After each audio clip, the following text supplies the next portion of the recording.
Step away or spend the night in holding. The words cracked through the garage like a whip, sharp and wrong.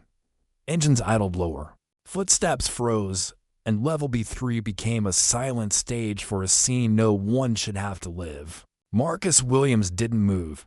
One hand rested on the handle of his jet black McLaren P1, the other gripping a slim leather key fob that had unlocked this car 1,000 times before. He met the guard's glare, his voice calm, but laced with steel. "Be very careful whose name you put on that report." The lead guard stiffened, unwilling to back down. "Sir, step away from the vehicle." He barked louder, as if shouting could make suspicion into truth. Two more guards emerged from the shadows, radios crackling. Their stares crawling over Marcus from hoodie to sneakers, already convinced he didn't belong. Whispers rippled through the garage.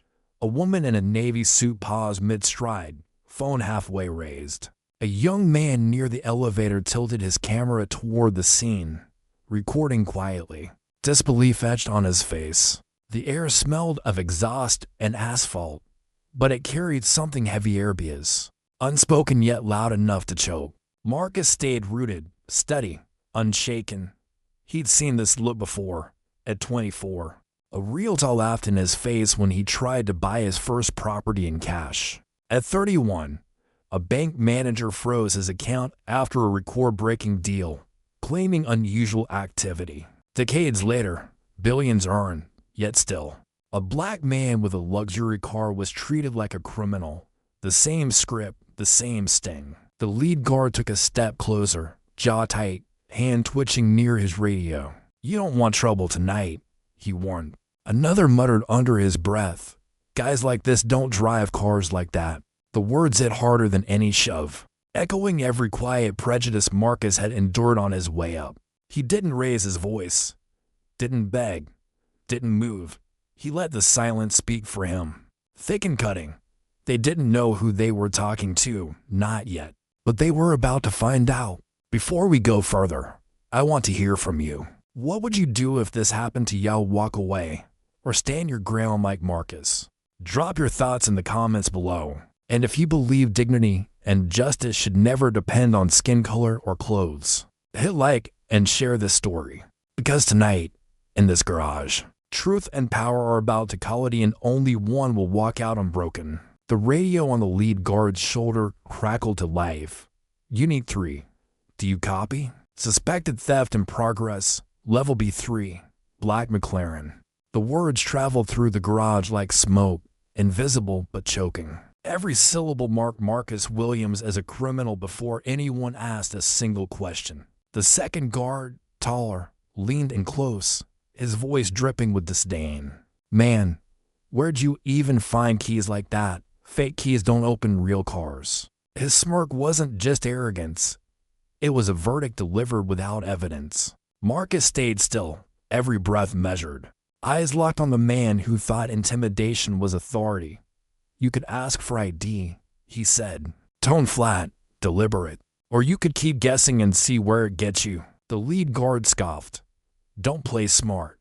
We know this isn't yours. Step back before we cuff you." The clatter of handcuffs sliding from a belt punctuated his threat. Sharp and metallic, like a warning bell in a courtroom about to pronounce guilt. From across the garage, a car door slammed, echoing like a gunshot. A middle-aged woman in a navy business suit stepped out of her Lexus, phone already raised. "I'm filming this," she announced, voice trembling but firm. "He's just standing by a car with a key in his hand. Why are you treating him like a suspect?" The taller guard turned toward her, sneering. "Mom, stay out of this. We're doing our job." The woman didn't back down. "Your job doesn't look like justice right now," she shot back, hand steady on her phone. Another bystander, a younger man near the elevators, muttered just loud enough to carry. "This feels wrong." He's not even resisting. Marcus inhaled slowly, the memory hitting like an old laundry opening. At 28, in a dealership lot outside Dallas, he'd been shoved against his own car hood by police responding to a possible theft. His only crime was driving home a Range Rover he had bought hours earlier. Different city, different year, same script. The lead guard took a step closer now, closing the gap 2 inches. Last chance, step away. He growled, hand resting on his baton. Marcus tilted his head slightly, voice calm enough to make the moment more dangerous. Last chance for who? Silence swelled for a beat, thick enough to drown in. Then Marcus lifted his phone, thumb swiping across the screen in one slow motion. A single name lit up, Rachel Harris, Executive Operations. He tapped. On the other end, her voice came crisp, controlled. Yes, Mr. Williams. The guard stiffened at the title. Mr. Williams, not suspect, not thief, something heavier. Marcus didn't break eye contact with the lead guard as he spoke into the phone. Every word precise. Protocol 7, immediate lockdown on Garage B3. I want live feeds pulled, full audio. Every badge scanned in the last 10 minutes flagged for review. Rachel didn't miss a beat. Understood, sir. Security control override in 60 seconds. The guards exchanged glances, confusion creeping into their bravado. One whispered, "What the hell is going on?" The taller one shifted his stance, uncertainty cracking his one solid glare. Marcus slipped his phone back into his pocket. Voice quiet but cutting. "Now which one of you wants to keep writing false reports on my property?" The garage wasn't quiet anymore. It was charged, ready to snap, and for the first time, the men who thought they held power began to feel the ground shift beneath their boots. The garage lights flickered once, then glowed brighter, like the entire structure was holding its breath. A chime sounded overhead, a low, mechanical tone that only a few people understood. Marcus didn't move. His posture was steady, anchored. But the shift had begun. The radio on the lead guard's shoulder hissed, a voice crackling through. Control override initiated. All units hold position. Do not engage until further notice. The lead guard froze mid-step. He glanced toward his men, confusion spilling across his face. What override? He muttered under his breath, but loud enough for Marcus to catch every word. The woman with the phone raised it higher now, voice firm. Did I just hear the right? Override? On you? A ripple ran through the few bystanders. Someone whispered, "He's not just some guy." Marcus finally broke his silence. He crouched slowly, picked up the key fob that one of the guards had kicked earlier, and wiped it clean with deliberate care. Then he looked up, his tone even but sharp enough to cut through their remaining arrogance. "You called me a thief. You threatened to put me in holding. And not one of you asked for proof before you tried to strip me of what's mine."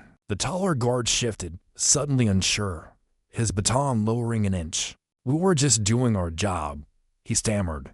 Marcus's gaze didn't waver. "Your job is to protect property, not profile people. Today you didn't either." Before the lead guard could fire back, the elevator at the far end dinged open. A woman in a charcoal suit stepped out, heels clicking against the concrete, a tablet in one hand, headset in the other. Her presence was quiet but commanding. Rachel Harris. She walked straight toward Marcus, eyes flicking once to the guards. Not with fear, but with measured calculation, stopping beside him. She said clearly enough for every witness to hear, "Mr. Williams, the feeds are live streaming to corporate security headquarters. Every word. Every action in this garage is now logged under compliance review." The younger bystander lowered his phone, murmuring, "He's the boss, oh damn." Rachel turned her tablet to face the guards.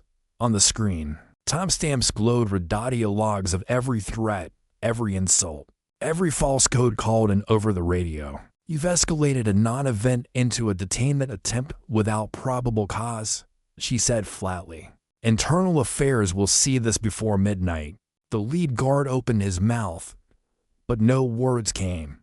His authority had slipped, evaporated under the weight of truth now playing back in real time. Marcus finally straightened, brushing invisible dust from his sleeve, his voice low but echoing off the cold walls. "I built this tower brick by brick.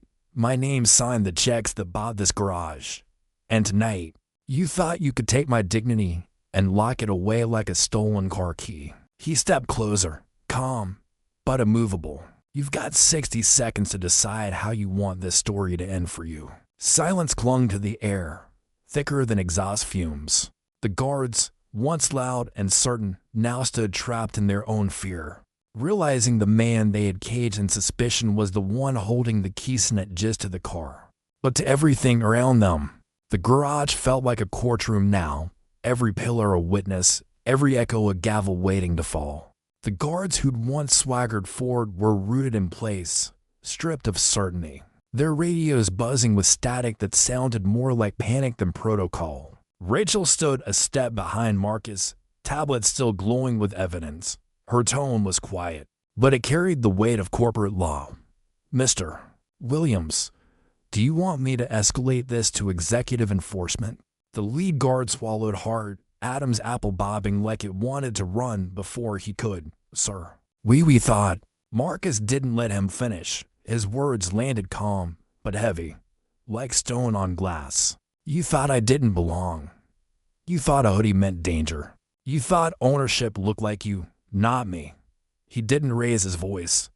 Didn't need to. The truth did the shouting for him. The woman in the business suit, still filming, stepped closer now. "I hope you're still recording this," she whispered to herself. The younger man by the elevator muttered, "This is going viral before the night's over." Marcus glanced at Rachel.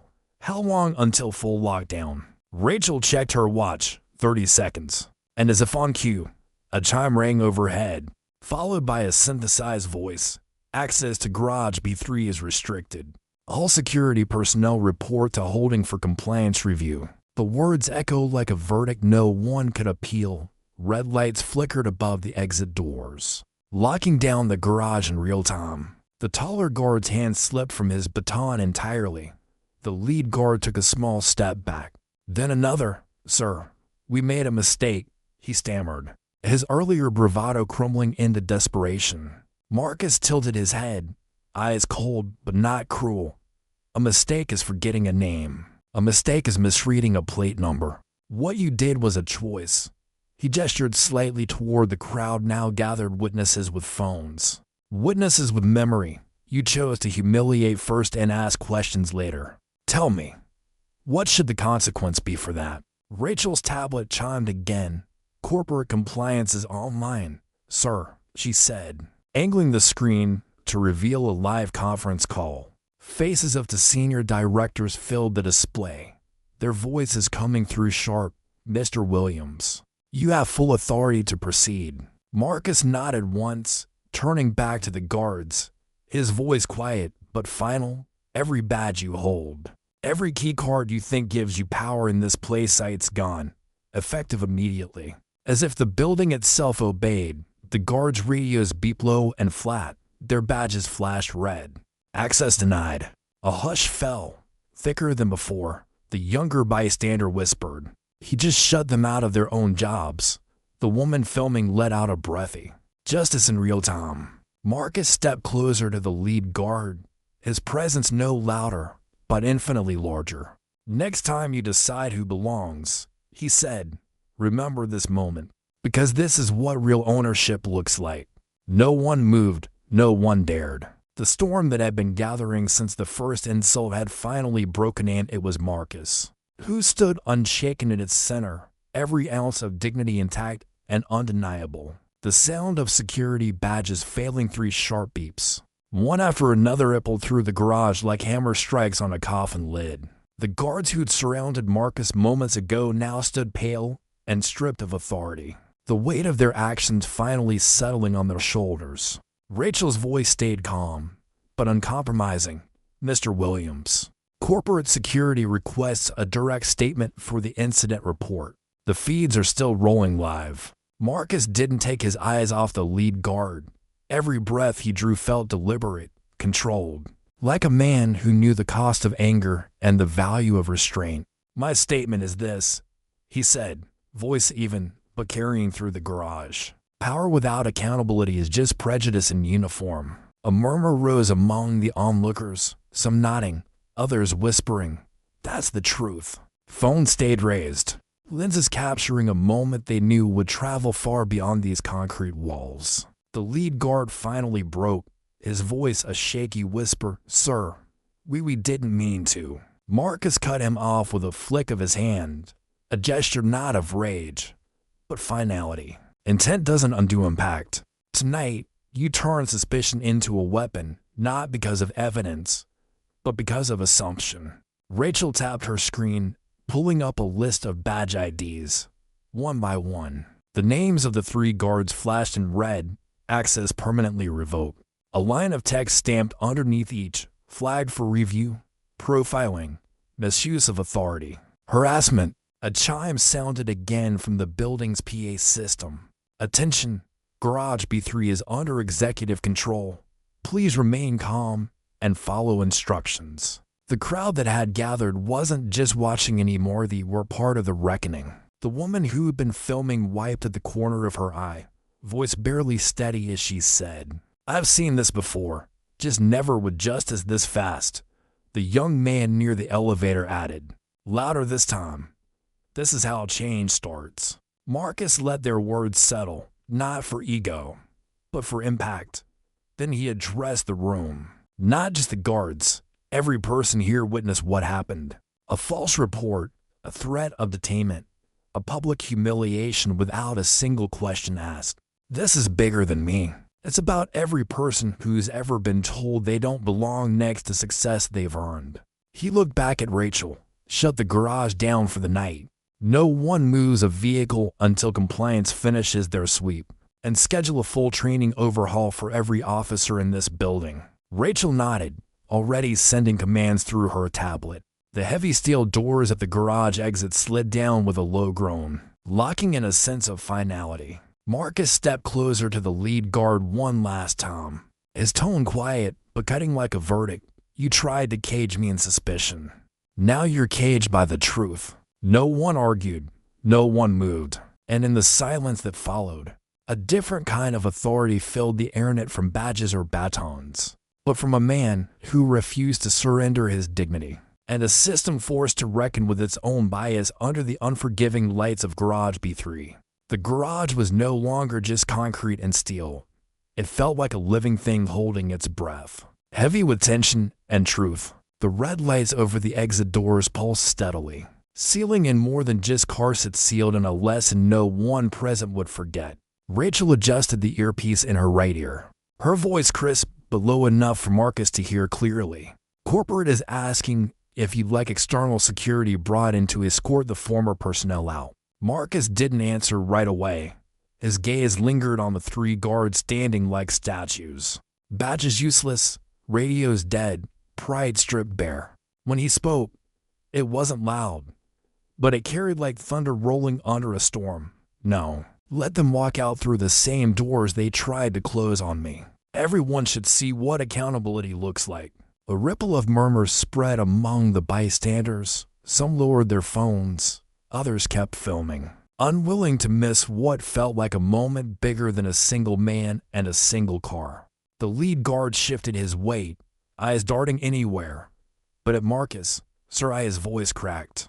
Words failed him where arrogance once lived. Marcus didn't soften, but he didn't strike either. "You had every tool to do your job the right way, eyes, ears, reason. You chose prejudice over procedure, and now the choice is mine." Rachel looked up from her tablet.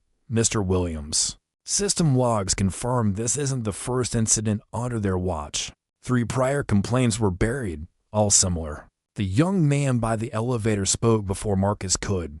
"So this is a pattern?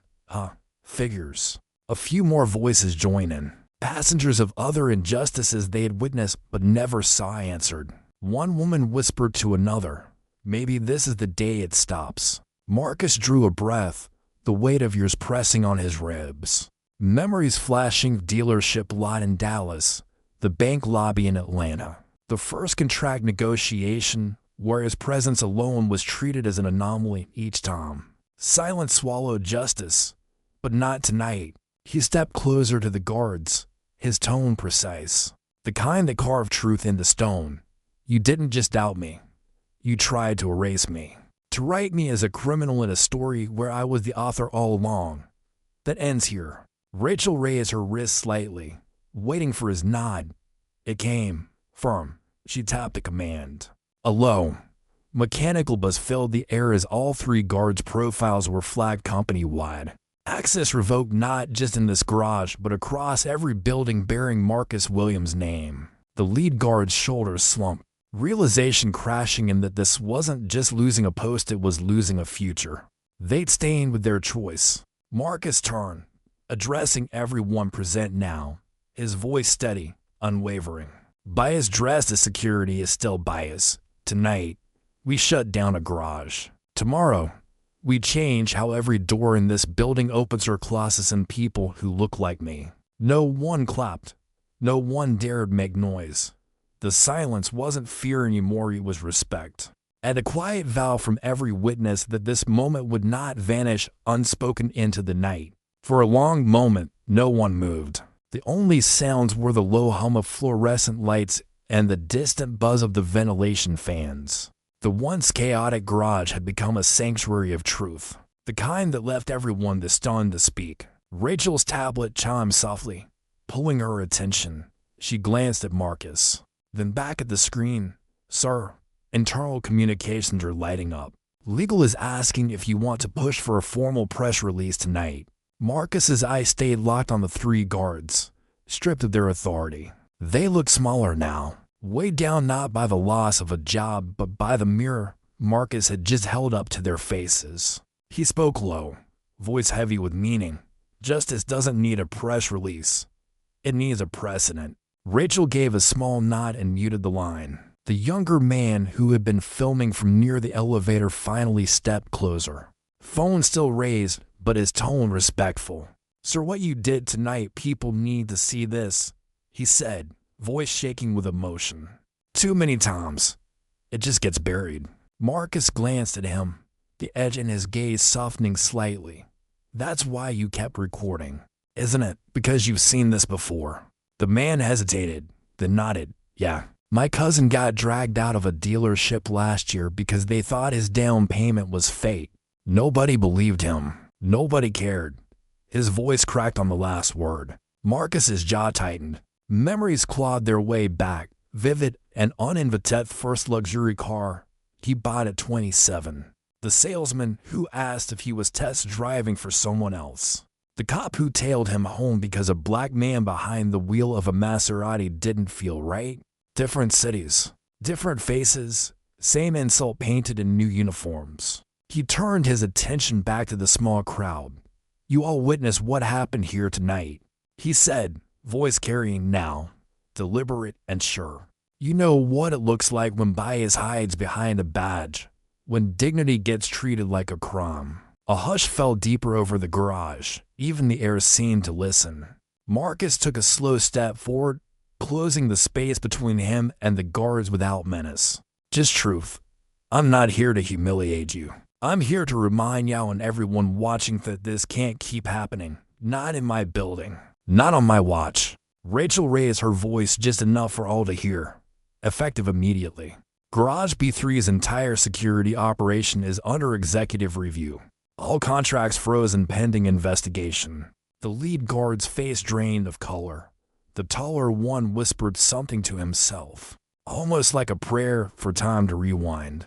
But time only moved forward now, carrying the weight of every choice they'd made. Marcus looked around one last time, meeting the eyes of every witness, every phone lens capturing the moment. "Doors don't just keep people out," he said softly. "Sometimes they keep truth out, too. Tonight, we open one. Don't let it close again." The silence that followed wasn't heavy this time. It was solemn, a collective promise hanging in the air, forged from the sting of injustice and the rare sight of real-time accountability that no one present would ever unsee. The garage air felt different now, less like concrete and fumes, more like a courtroom where a verdict had been read but no one dared to leave their seats. The guards stood slack, their badges useless, their posture crumbling inch by inch under a truth they couldn't rewrite. Rachel glanced up from her tablet again. "Mr. Williams, corporate security wants confirmation should we initiate the next phase. Full suspension of the garage contract." Marcus didn't look at her right away. He scanned the faces around him, bystanders holding phones, eyes wide, some angry, some relieved, all waiting. He let the silence hang just long enough for the weight of what had happened to settle on every shoulder in that room. Then his voice came, low but carrying like a steady drumbeat. This building will never again hire people who think power is permission to humiliate. Rachel gave a single nod and tapped the command. The overhead speaker crackled, a synthesized voice filling the garage. Attention, security contract for garage B3 is under executive suspension pending review. Replacement personnel en route. The announcement rang like a final nail in an old, rotten door. The younger man with the phone whispered he just erased their whole operation in minutes. The woman who'd been filming from the start stepped forward, her hands trembling slightly. "Sir, what you did tonight," she said, voice thick. "People like me, we've been waiting to see this for years. Waiting for someone to not just survive it, but stop it." Marcus met her gaze, something human flickering beneath the steel of his composure. "No one should have to wait this long," he said quietly. "Not for respect, not for basic dignity." He turned back to the guards, now looking less like authority figures and more like men facing their own reflection. "For the first time, you thought you were stopping a thief," Marcus said, every word deliberate. "But you were stealing something bigger: trust, humanity, the right to just exist without suspicion. That theft ends tonight." Rachel's tablet pinged again. "Sir, confirmation from corporate. Legal has logged this as a high-priority discrimination case. Media inquiries are already incoming." Marcus's eyes stayed fixed on the men who'd started it all. "You wanted headlines," he said, voice dropping like a final gavel. "Now you'll be the headline. And every word of it will remind people what happens when bias hides behind a badge." The younger guard shifted uncomfortably, as if the ground itself had turned against him. The lead guard opened his mouth, searching for an apology, but Marcus raised a hand not to silence him, but to cut short the hollow ritual of regret offered too late. "Don't say sorry to me," Marcus said, tone sharp but calm. "Say sorry to every person who's walked into this garage wondering if their skin color was going to be their first crime." Phones kept recording. Eyes stayed locked on him, and in that still, heavy space, Marcus Williams didn't just reclaim his dignity, handed every witness a story they'd carry out into the world. A reminder that some doors don't stay closed once truth forces its way through. The hydraulic whir of the garage doors lowering echoed like a slow drumbeat, marking the end of an era for those who'd ruled this place with unchecked assumptions. The red emergency lights above the exits pulsed steadily, bathing the concrete floor in a glow that felt more like judgment than warning. Rachel's earpiece buzzed again, her voice calm and precise as always. "Mr. Williams, replacement security is on site. Do you want them to escort the terminated personnel out?" Marcus glanced once more at the three men who had sparked the storm. They weren't standing like guards anymore, just men stripped of their false armor, blinking under fluorescent lights too harsh to hide from. His answer came firm, but even. "No. Let them walk. Let every witness see what happens when power pretends to be justice and fails." A hush fell over the onlookers.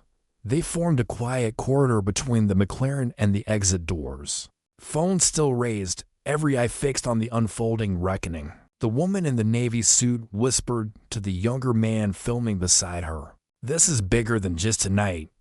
This is history." The lead guard finally broke the silence, voice raw, fraying around the edges. "Sir, we thought we were protecting the property." Marcus stepped closer, his presence steady, cutting through excuses like a scalpel. "Property doesn't need protection from the person who owns it," he said. "It needs protection from the people who think they can decide who belongs next to it." The guard swallowed hard, words failing. Rachel's tablet pinged again, displaying their termination codes, stamped across all regional systems. The screen glowed like a verdict set in stone. Access revoked. Employment terminated. Re-entry denied. "Time to go," Marcus said quietly. It wasn't a shout, wasn't anger, it was final. The kind of command that didn't come from volume but from truth that could no longer be contested. One by one, the guards moved toward the exit, their footsteps, once heavy with authority, now dragged like anchors pulled through regret. The younger one glanced back as if to plead for another chance, but Marcus didn't meet his eyes. Mercy wasn't his to give. Consequences were already written. The bystanders parted to let them pass. Not one person stepped in to shield them. No friendly hand offered support. The air felt different, charged with an unspoken agreement. Silence hadn't protected them tonight. It had exposed them. As the guards reached the steel doors, Marcus finally spoke again, his tone low but carrying through every corner of the garage. "You thought you were locking me out, but you were locking out every lesson you should have learned about respect. Now you've been locked out instead." The doors opened with a mechanical sigh, swallowing the men and closing behind them with a clang that echoed like a closing chapter. Phone stayed up a few seconds longer, capturing the finality of it all. Rachel turned to Marcus, voice quieter now. "Garage B3 is clear, sir. Compliance team will arrive within the hour." Marcus looked around, not at the car, not at the doors, but at the people who had stayed to watch justice unfold. "Don't thank me for this," he said softly. "Make sure it doesn't take another 20 years before someone else gets it." And with that, the weight of injustice that had lingered in this garage began to lift, not vanished, but challenged, no longer allowed to stand unopposed under the fluorescent lights of Garage B3. The sound of the steel doors locking behind the ex-guards lingered in the garage, like a scar carved into concrete. The murmurs of the crowd were hushed, their faces reflecting a mix of relief, disbelief, and a deep sense of witnessing something that felt bigger than one man and one car. Rachel stood at Marcus's side, tablet in hand, eyes scanning through confirmation prompts from corporate compliance. "Sir, documentation is complete," she said, her tone still professional but softer now, as if the weight of the last R had touched even her steel composure. "Would you like to release an internal memo to all staff before morning?" Marcus leaned against his McLaren for the first time tonight, not in exhaustion, but in thought. His gaze traveled across the garageous space that had started as neutral ground, turned battlefield, and was now something else entirely, a monument to a lesson that could no longer be ignored. "Send one sentence," he said at last. "Power doesn't excuse prejudice. Not in this building. Not anywhere." Rachel nodded and tapped the screen, the words already moving through company channels like a quiet siren that wouldn't stop ringing. The woman in the navy suit finally lowered her phone and approached hesitantly. "Mr. Williams," she said, voice wavering with a mix of respect and emotion. "What you did tonight, I don't think any of us will ever forget it." Marcus looked at her, expression unreadable for a moment. Then he spoke gently. "I don't want it to be unforgettable. I want it to be unnecessary." The younger man near the elevator added, louder this time, "You changed something tonight. People are going to talk about this." Marcus gave a faint, wry smile, but his tone stayed grounded. "Talk won't fix it. Action will. You all have phones. You all have voices. Don't just record injustice, call it out. Every time. Everywhere." A murmur of agreement passed through the bystanders. Some nodded, others whispered to each other, a few looking as though they carried memories of their own nights of humiliation. Nights where no one stood up. Rachel's earpiece buzzed softly again. "Replacement security team is at the entrance, sir. They're awaiting your approval to assume post." Marcus straightened, his presence filling the space without effort. "Bring them in. But they'll work differently starting tonight." Minutes later, the garage doors lifted once more in it for those who had left in disgrace, but for a new team. Fresh faces stepping in under the weight of what they just heard had happened. No one spoke as Marcus addressed them directly, his voice low but commanding. "This garage isn't just concrete and cars," he said. "It's trust. If you can't guard that, you don't belong here." The silence that followed wasn't tense anymore. It was resolute, a collective understanding that Garage B3 had changed. It wasn't just where Marcus Williams had reclaimed his own dignity. It was where an entire building learned what dignity was supposed to mean. And as Marcus finally opened the McLaren's door and slid into the driver's seat, the onlookers didn't see just a billionaire leaving in a supercar. They saw a man who had turned a moment of humiliation into a blueprint for change. One concrete floor at a time. The McLaren's engine purred to life. A low growl that cut through the lingering silence of Garage B3. It wasn't just a sound, it was a declaration that dignity, once stolen, had been claimed back in full. Rachel stood by the driver's side, tablet tucked under her arm. As the replacement security team assembled near the entrance, their faces taut with attention. Marcus glanced at them once before speaking, his tone deliberate, almost surgical. This building has many doors. From now on, none of them will be gates of judgment. If you see bias, you stop it. If you feed it, you leave like they did. No one answered. But the silence wasn't defiance, it was the weight of a standard they knew they'd have to meet. Or get out of the way. Rachel leaned closer, voice quiet but resolute. Sir, corporate communications wants your approval for tomorrow's public statement. They're drafting headlines about this being a turning point. Marcus started to reply, then paused, eyes scanning the faces of those who had stayed behind. Witnesses who'd seen the ugly truth and the rare sight of immediate justice. Finally, he said, tell them this. Turning points mean nothing if the road stays the same. We're tearing it up and laying it down new. Rachel nodded, fingers flying over the tablet. The woman in the navy suit approached one last time, hesitating by the car door. Mr. Williams, she said softly. Thank you, my son, he's 16. He drives my old car sometimes, and I lie awake afraid something like this will happen to him. Marcus looked at her, the storm in his eyes easing just enough to let understanding through. It shouldn't take a CEO in a supercar for people to recognize worth, he said. One day, he won't need a moment like this to be treated right. He turned to Rachel, set up a fund for bias response training across every property we own. Partner with advocacy groups. This doesn't stop with one garage. Rachel didn't hesitate. Already on it, sir. The young man who had filmed the entire ordeal took a tentative step forward. Sir, do you want me to share this, or would you rather it stay private? Marcus met his gaze, calm but firm. Share it, but don't make it about me. Make it about what happens when silence gets loud and truth doesn't back down. The young man nodded, visibly moved. People need this, he whispered.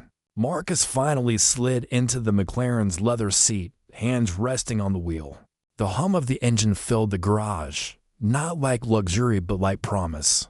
As the steel doors lifted, he looked once more at the crowd, at Rachel, at the new guard standing stiff with the weight of expectation. Remember tonight, he said, voice carrying over the rumble of horsepower.